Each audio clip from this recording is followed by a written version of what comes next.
Llegamos entonces a la última parte de este seminario de glúcidos 2, que vamos a ver la regulación coordinada del metabolismo de glúcidos. Ya la regulación de los metabolismos en particular ya lo vimos con bastante detalle en los seminarios anteriores. Ahora lo que vamos a hacer es integrar todo el metabolismo de glúcidos a ver cómo es que está regulado en una célula. Bueno, nosotros hemos visto que una de las estrategias de regulación del metabolismo es por el estado energético que tiene la célula. Al estado energético de la célula se la llama carga energética y está definida como la relación que existe entre los nucleótidos de adenina, ATP, ADP y AMP. Esta relación vamos a tener en el numerador los nucleótidos que tengan enlaces de alta energía. Fíjense, estos dos. Entonces, el ATP tiene dos enlaces anhídrido fosfato de alta energía y el ADP tiene un enlace anhídrido fosfórico de alta energía. Entonces, se suman ATP más la mitad de la concentración del ADP, ¿por qué? Porque tiene un solo enlace anhídrido, sobre el total de los nucleótidos de adenina, ATP más ADP más AMP.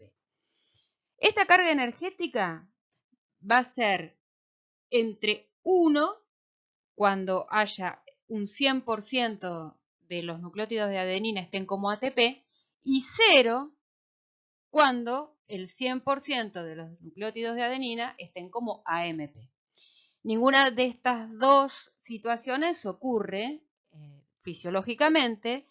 Entonces, la carga energética de las mayorías de las células está comprendida entre 0,80 y 0,95. Si nosotros vemos esto en un gráfico, vamos a ver que cuando la carga energética aumenta, o sea, es cercana a 1, se van a inhibir las vías generadoras de ATP y se van a activar las vías utilizadoras de ATP, que acá la tenemos en rojo, y las generadoras de ATP en verde. Teniendo en cuenta lo que vieron en el seminario pasado y en este seminario, las vías generadoras de ATP serían la glucólisis y la glucogenólisis, y las vías utilizadoras de ATP, o sea, las vías anabólicas, la gluconeogénesis y la glucogenogénesis. Hay otros, o sea, ¿qué es lo que quiero decir acá? Que si yo tengo una alta concentración de ATP, voy a tener inhibida la glucólisis y la glucogenólisis y voy a tener activada la gluconeogénesis y la glucogenogénesis. Esto es cierto y hasta cierto punto, porque ya vimos que en algunos casos sí y en otros no.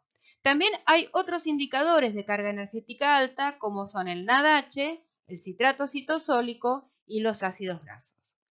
Por lo general, por lo que vieron ustedes cuando vieron, por ejemplo, la regulación de la glucólisis, estas regulaciones por carga energética son de tipo alostérica. O sea, el ATP o el ADP están actuando como moduladores alostéricos, inhibiendo o activando, depende si sean vías catabólicas o anabólicas. Pero hay algunas excepciones a esta regla. Por ejemplo, la AMP quinasa, que ya la vamos a ver en el curso, que es una quinasa regulada por carga energética y modula covalentemente la función de ciertas enzimas, la actividad de ciertas enzimas, por fosforilación.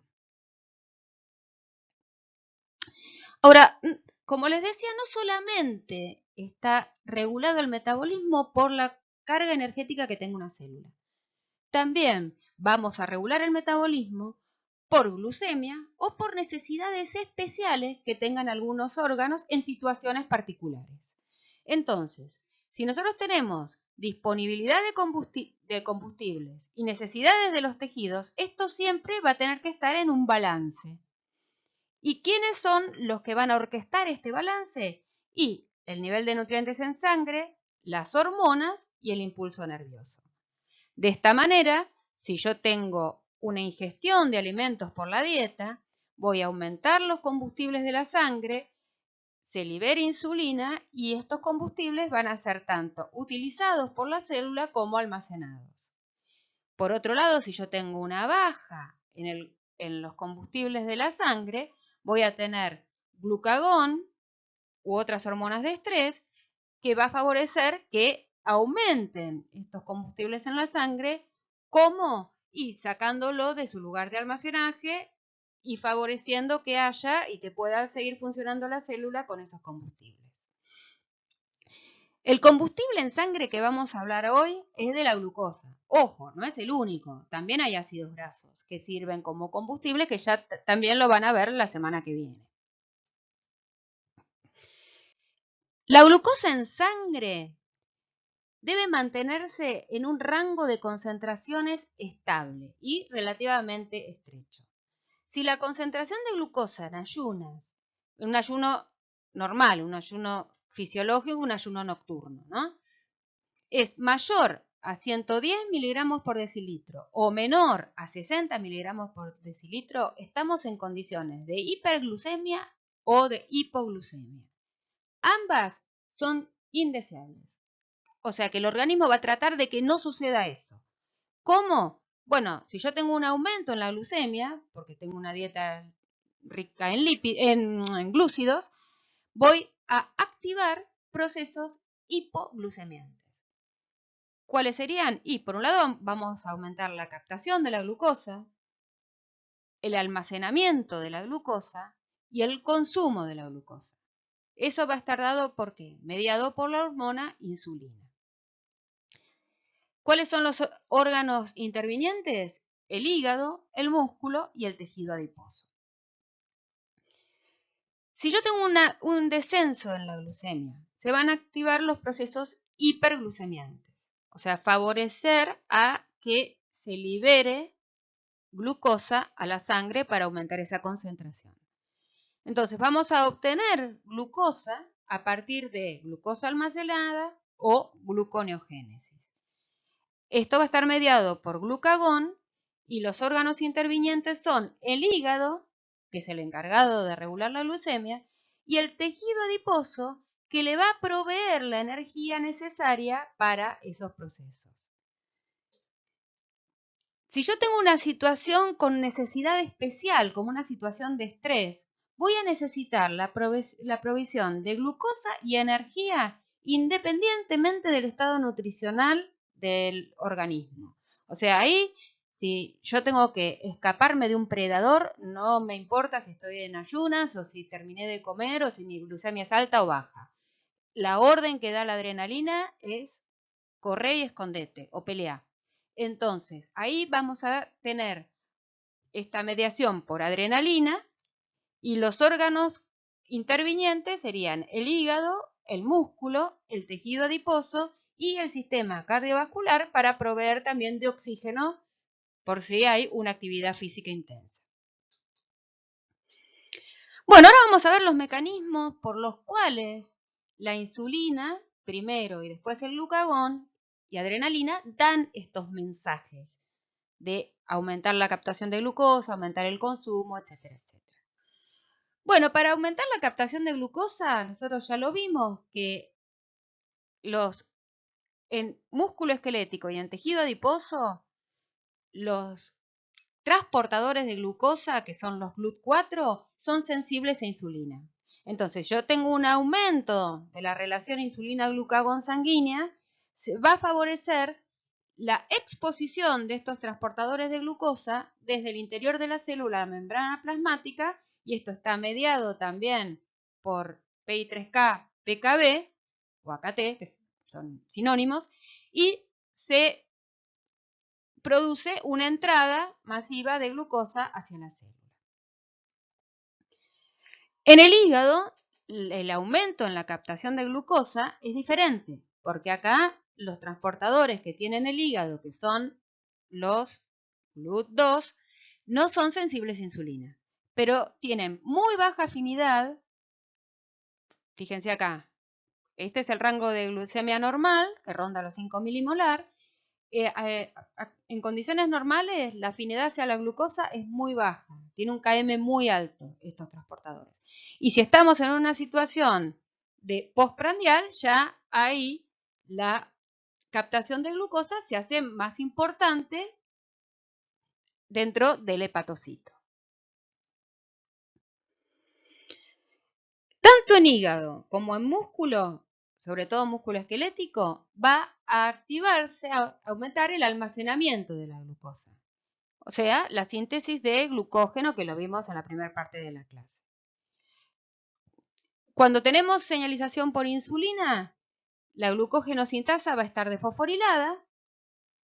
¿Por qué va a estar desfosforilada? Porque está inhibida la glucógenosintasa quinasa 3 y están activadas las proteinfosfatasas. Entonces, al estar desfosforilada y activada la glucógenosintasa, voy a activar la síntesis de glucógeno. Por otro lado, aumenta el consumo de glucosa.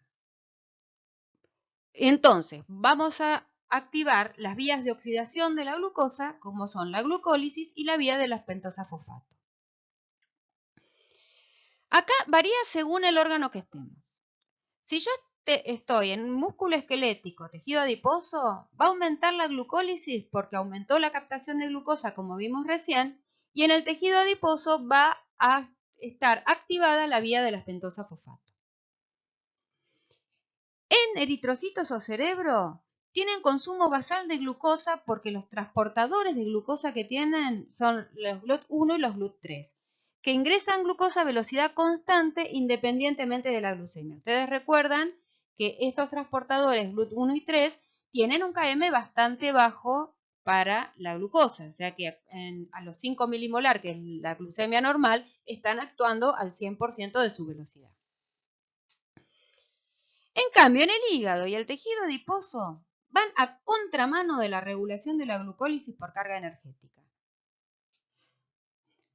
En estos dos órganos, la principal función de la glucólisis es para la obtención de acetil-CoA. ¿Para qué? Como sustrato para la síntesis de ácidos grasos y triglicéridos. Esta síntesis de ácidos grasos va a necesitar NADPH que va a ser provista por la vía de las pentosas fosfato. ¿Ustedes se acuerdan cuando les decía en el segmento pasado de la clase que se regulaba por la disponibilidad de NADP? Bueno, si yo estoy sintetizando muchos ácidos grasos, estoy consumiendo mucho NADPH y activando la vía de las pentosas fosfato. Pero eso lo dejo para que Sabina porque Sabina se los va a explicar mucho mejor en la clase que viene. ¿Y cómo activamos a la glucólisis? Ya dijimos que activamos la vía de las pentosas fosfato. ¿Cómo se activa la glucólisis? Bueno, la glucólisis se activa en los mismos puntos que les explicó Marina el otro día. En el hígado, la entrada de glucosa a la célula activa la glucoquinasa. ¿Cómo? Y activa la exportación de la quinasa, de la glucoquinasa, desde el núcleo hasta el citosol y la se activa. Otro punto de regulación de la insulina es a nivel de fosfofructoquinasa 1. Si yo tengo una señalización por insulina, voy a tener baja la concentración de AMP cíclico y activadas las fosfatasas. Entonces, esta enzima bifuncional va a ser desfosforilada y va a tener la actividad fosfofructoquinasa 2 activa, con lo cual se aumenta la concentración de fructosa 2,6-bifosfato, aumenta la actividad de fosfofructoquinasa 1 y aumenta la vía glucolítica.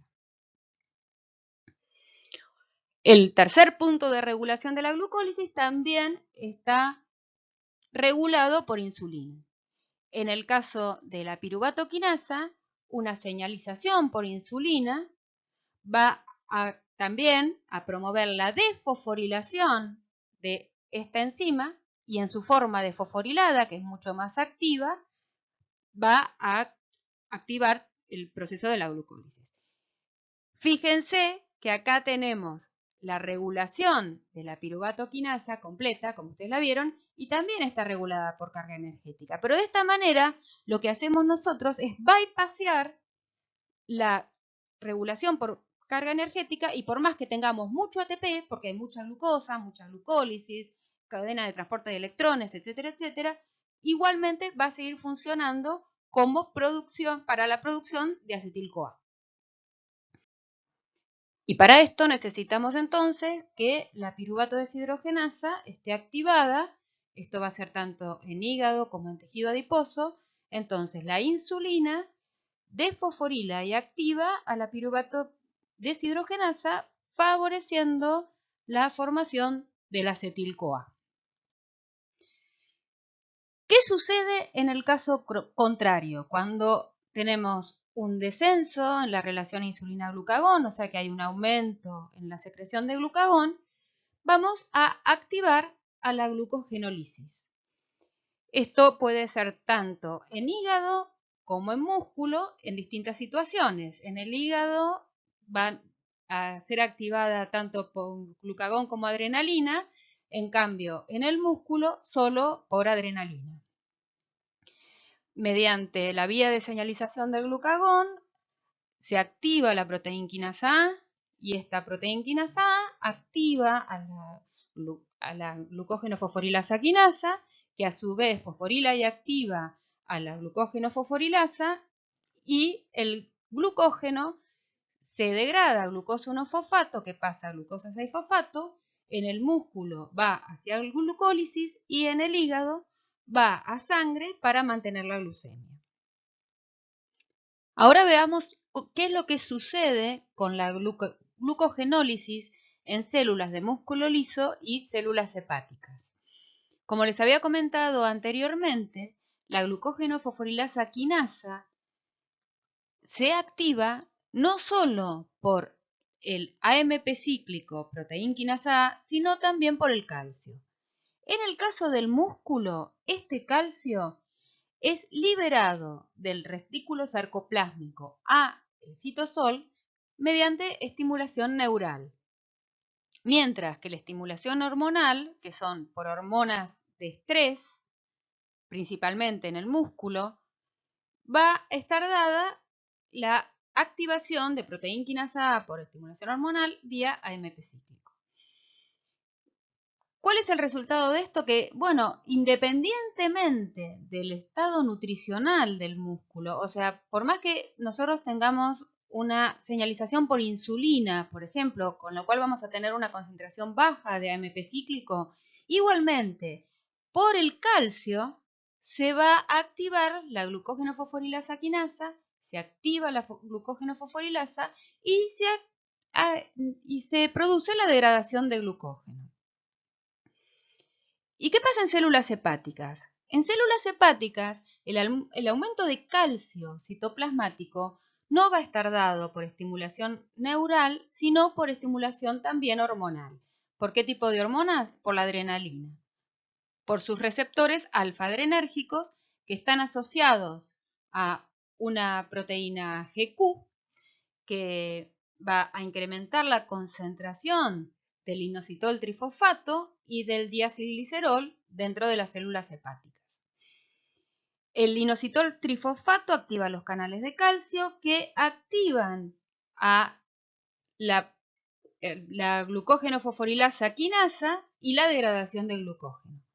Por otro lado, el calcio y los diacilglicéridos activan a PKC, que van a inhibir a la glucógeno sintasa, con lo cual se inhibe la síntesis de glucógeno.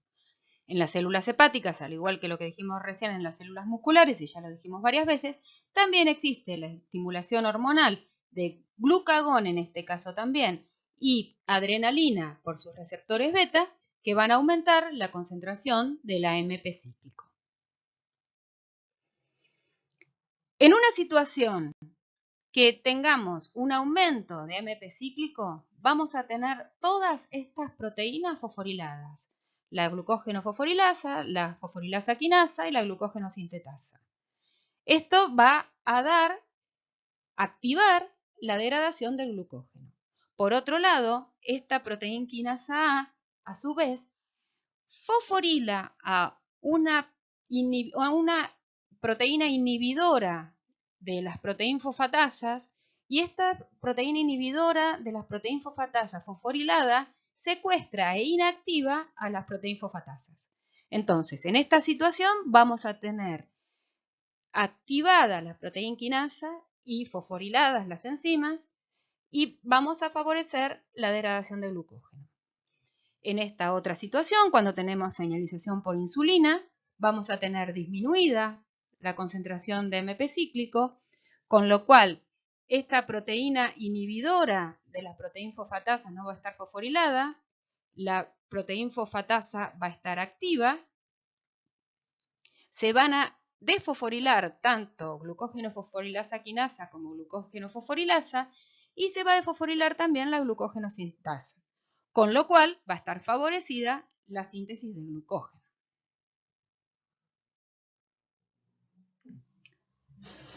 Otra forma de conseguir glucosa para aumentar la glucemia es por gluconeogénesis en el hígado.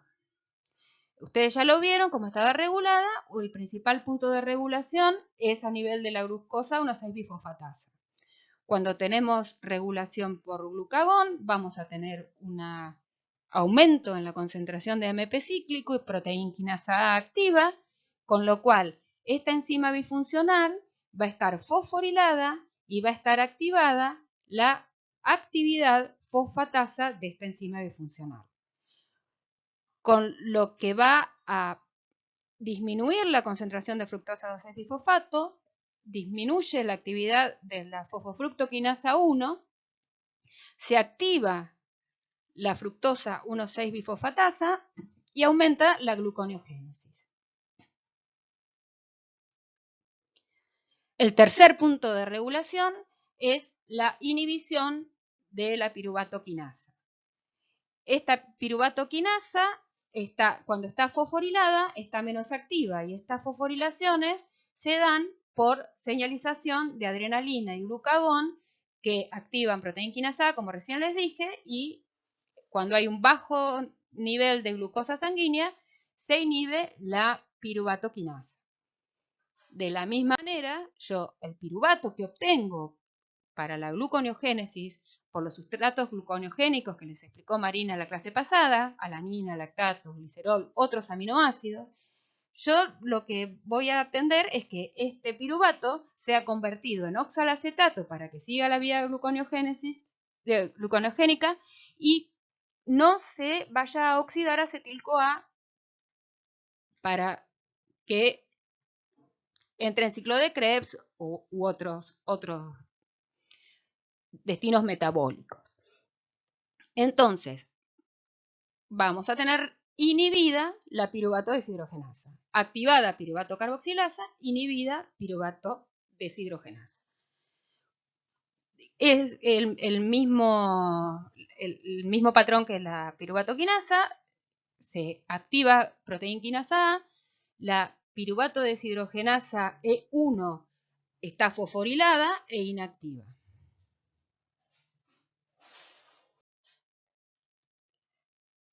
A su vez, la fosfonol piruvato carboxiquinasa y la glucosa 6-fosfatasa están reguladas transcripcionalmente por pKa. La señalización de glucagón y adrenalina activan a pKa, y como les había explicado el otro día en el seminario de transducción de señales, esta subunidad catalítica activa de la pKa puede ingresar al núcleo y ahí fosforila unos factores de transcripción que favorecen la transcripción de estos dos genes. Esto, bueno, ya lo vamos a ver mejor cuando veamos las clases de integración metabólica. Sabemos que la gluconeogénesis es un proceso caro, necesita mucho ATP. Entonces, ¿de dónde va a salir ese ATP? Y del tejido adiposo, que tiene muchas reservas de triacilgliceroles, por la señalización de glucagón y adrenalina, se activa la lipólisis en tejido adiposo, con lo cual vamos a aumentar la concentración de ácidos grasos como fuente de ATP. Pero esto, bueno, también se lo va a explicar mucho mejor el seminario que viene, en el seminario de lípidos. Como para redondear, en la situación, en el hígado, ¿no? Estamos en el hígado, que es donde tenemos tanto el proceso de degradación de glucógeno, síntesis de glucógeno, glucólisis y gluconeogénesis. Si tenemos una situación de glucosa en sangre elevada, va a aumentar la señalización por insulina, por un lado, y por otro lado, vía GLUT2, va a ingresar glucosa al interior del hepatocito. Esta insulina, vía señalización por insulina, se activan las proteínfosfatasas y se inhibe la glucógeno sintasa quinasa 3. Con eso vamos a tener una activación de la glucógeno sintasa y una activación de la síntesis de glucógeno. Por otro lado, vamos a tener una inhibición de la glucógeno fosforilasa y se disminuye el proceso de degradación de glucógeno. Por otro lado, insulina va a favorecer la síntesis de genes glucolíticos como exoquinasa, la fosfofructoquinasa 1, piruvato quinasa, y también su actividad como vimos recién. Disminuye la actividad fructosa 2,6-bifosfatasa al estar desfosforilada por esta proteína fosfatasa, se activa la actividad fosfructoquinasa 2, aumenta la concentración de fructosa 2,6-bifosfato y se activa la glucólisis. ¿Qué sucede en el caso contrario? Bueno, si yo tengo una baja glucemia, aumenta la señalización por glucagón, proteína quinasa A, está todo fosforilado. Va a estar fosforilada la fosforilasa quinasa, la glucógeno fosforilasa activada, aumenta la degradación de glucógeno. Se inhibe la glucógeno sintasa al estar fosforilada, disminuye la síntesis de glucógeno. Por otro lado, esta enzima bifuncional va a estar fosforilada y activada su actividad fructosa 2,6-bifosfatasa, disminuye la concentración de fructosa 2,6-bifosfato, disminuye la actividad de la fosfofructoquinasa 1 y baja la tasa de glucólisis.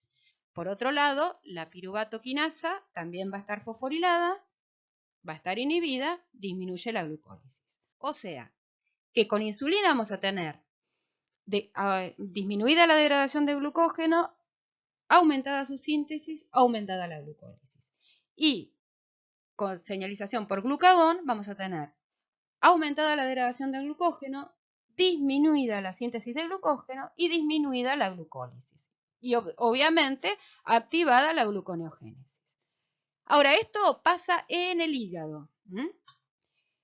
¿Qué sucede en el músculo? Bueno, fíjense acá ustedes que el hígado puede recibir señales tanto de glucagón, como vimos recién, como de adrenalina. En el caso del hígado, la señalización por glucagón y adrenalina llevan a lo mismo, a un aumento en la glucogenólisis, un aumento en la gluconeogénesis y una disminución en la glucólisis. ¿Pero qué pasa en músculo? En músculo, por adrenalina, vamos a tener un aumento en la glucogenólisis y un aumento en la glucólisis. Esta glucosa 6-fosfato, fíjense que va a seguir hacia piruvato. En cambio, en el hígado, este piruvato va a ser utilizado para la síntesis de glucosa para aumentar la concentración de la glucosa sanguínea. Bueno, espero que les haya quedado más o menos claro. Les dejo de deber estos mapas conceptuales. Este es uno sobre la glucólisis y regulación de la glucólisis. Acá les dejo otro sobre la gluconeogénesis y regulación de la gluconeogénesis. Y junto con el que les había dejado en los segmentos anteriores, el de la regulación del metabolismo de glucógeno y el de la vía de las pentosas fosfato, se los dejo para que ustedes se armen el suyo propio. Bueno, les dejo acá la bibliografía recomendada, de donde sacamos la mayoría de los gráficos que están en esta presentación. Y en el entorno les hemos subido unos capítulos del Matthews, del Leninger y del Harper. Bueno, nos encontramos en las clases de consulta de los seminarios. Muchas gracias y que tengan buenos días, buenas tardes o buenas noches.